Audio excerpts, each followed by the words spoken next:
പത്മകുമാറിനെ 2 ദിവസത്തെ SIT കസ്റ്റഡിയിലാണ് കൊല്ലം vigilance കോടതി വിട്ടിരിക്കുന്നത്. ഇപ്പോൾ അവിടെ കോടതിക്ക് മുമ്പിൽ BJP പ്രവർത്തകരുടെ പ്രതിഷേധമുണ്ട്. കോടതിയിൽ നിന്ന് പത്മകുമാറിനെ പുറത്തിറക്കുന്ന സമയത്ത് ആ ദൃശ്യങ്ങളാണ് ഈ കാണുന്നത്. BJPയുടെയും കോൺഗ്രസിന്റെയും ഒക്കെ പ്രവർത്തകർ അവിടെ പ്രതിഷേധവുമായി എത്തിയിരുന്നു. ഇപ്പോൾ BJP പ്രതിഷേധമാണ് കാണുന്നത്.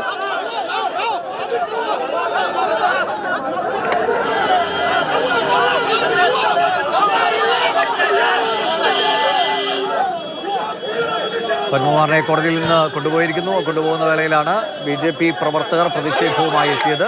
പോലീസുകാരെ പണിപ്പെട്ട് തന്നെ വാഹനം കടത്തിവിട്ടിരിക്കുന്നു. ഇനി ആരോഗ്യ പരിശോധന നടത്തിയ ശേഷമാണ് പത്മകുമാറിനെ SIT ചോദ്യം ചെയ്യലിനായി കൊണ്ടുപോവുക. നാളെ വൈകിട്ട് 5 മണിക്ക് തിരിച്ച് പത്മകുമാറിനെ കോടതിയിൽ ഹാജരാക്കുകയും വേണം. കണ്ണൻ നായർ വിവരങ്ങളുമായിട്ടുണ്ട്. കണ്ണൻ, പ്രതിഷേധം അവസാനിച്ചത് കരുതുന്നു. എവിടെയാണ് ആരോഗ്യ പരിശോധന നടത്തുന്നത്? ഉടനടി തന്നെ തിരുവനന്തപുരത്തെ ഈ SIT കേന്ദ്രത്തിലേക്കല്ലേ പത്മകുമാറിനെ കൊണ്ടുവരിക?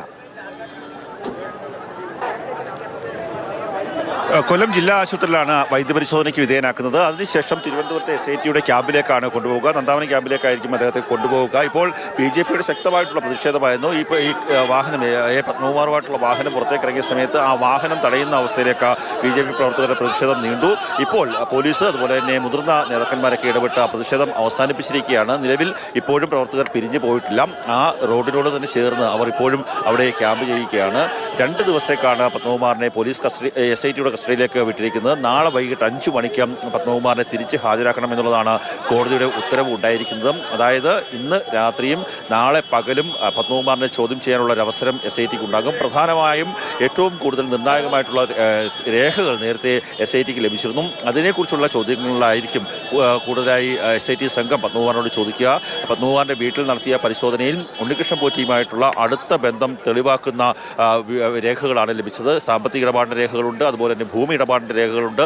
ആ കാര്യങ്ങളെക്കുറിച്ചൊക്കെയുള്ള വിശദമായിട്ടുള്ള അന്വേഷണം, അങ്ങനെയൊക്കെ ഈ സ്വർണ്ണക്കൊള്ളയിലൂടെ ലഭിച്ച പണമാണോ ഇത്തരത്തിൽ ഈ സാമ്പത്തിക ഇടപാടിനും അതുപോലെ തന്നെ ഈ വസ്തു വാങ്ങുന്നതിനും അടക്കമുള്ള കാര്യങ്ങൾക്ക് ഉപയോഗിച്ചതെന്നടക്കമുള്ള കാര്യങ്ങൾ കണ്ടെത്തേണ്ടതുണ്ട്. അതിൻ്റെ ഭാഗമായിട്ട് കൂടിയാണ് ഇപ്പോൾ കസ്റ്റഡിയിലേക്ക് വേണം എന്നുള്ളൊരു ആവശ്യം കോടതിയിൽ ഉന്നയിച്ചത്. ഇപ്പോൾ ആ കസ്റ്റഡി വേണമെന്നുള്ള SITയുടെ ആവശ്യം ഇപ്പോൾ കോടതി അംഗീകരിച്ചിരിക്കുന്നു. കൊല്ലം വിജിലൻസ് കോടതിയാണ് അംഗീകരിച്ചത്. അല്പസമയത്തിനുള്ളിൽ തന്നെ കൊല്ലത്തെ വൈദ്യപരിശോധന പൂർത്തിയാക്കിയ ശേഷം തിരുവനന്തപുരത്തേക്ക് പത്മകുമാറിനെ കൊണ്ടുപോകും. മറ്റൊരു കാര്യം, മുരാരി ബാബുവിൻ്റെ ജാമ്യാപേക്ഷയാണ്. ഇന്ന് വൈകിട്ട് 4 മണിക്ക് അതിൽ മറുപടി പറയാമെന്നുള്ളതാണ്, ഉത്തരവ് ഇടാമെന്നുള്ള ഒരു തീരുമാനമാണ് ഇപ്പോൾ ജഡ്ജിയുടെ ഭാഗത്ത് നിന്ന് വന്നിരിക്കുന്നത്. വലിയ പോലീസ് സന്നാഹമായിരുന്നു ഇവിടെ ഉണ്ടായിരുന്നത്. ഒട്ടേറെ പോലീസ് ഉദ്യോഗസ്ഥർ ക്യാമ്പ് ചെയ്തുകൊണ്ട് ഈ കോടതിയുടെ ഗേറ്റ് അടക്കം അടച്ചുകൊണ്ടുള്ള ഒരു നടപടിയാണ് ഉണ്ടായത്. ആ നടപടി ഇപ്പോഴും പോലീസുകാർ ആ ഗേറ്റ് പൂർണ്ണമായും അടച്ചുകൊണ്ട് മാധ്യമപ്രവർത്തകരെ അടക്കമുള്ള ആൾക്കാരെ അകത്തേക്ക് കയറ്റാതെ സുരക്ഷാ വലയം സൃഷ്ടിക്കുക തന്നെയാണ്. എന്തായാലും ഇപ്പോൾ പത്മകുമാറിനെ SITയുടെ കസ്റ്റഡിയിലേക്ക് വിട്ടിരിക്കുന്നു.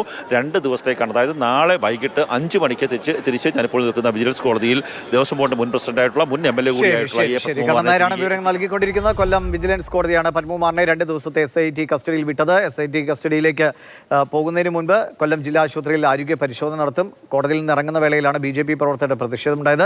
നാളെ വൈകിട്ട് 5 മണിക്ക് തിരികെ കോടതിയിൽ ഹാജരാക്കുകയും വേണം. എന്തായാലും വളരെ നിർണായകമായ മണിക്കൂറുകളാണ്. പത്മകുമാറിൽ നിന്ന് എന്തൊക്കെ വിവരങ്ങൾ SITയുടെ മുമ്പിലേക്ക് എത്തുമെന്നാണ് ഇനി നമ്മൾ കാത്തിരുന്ന് കാണേണ്ടത്.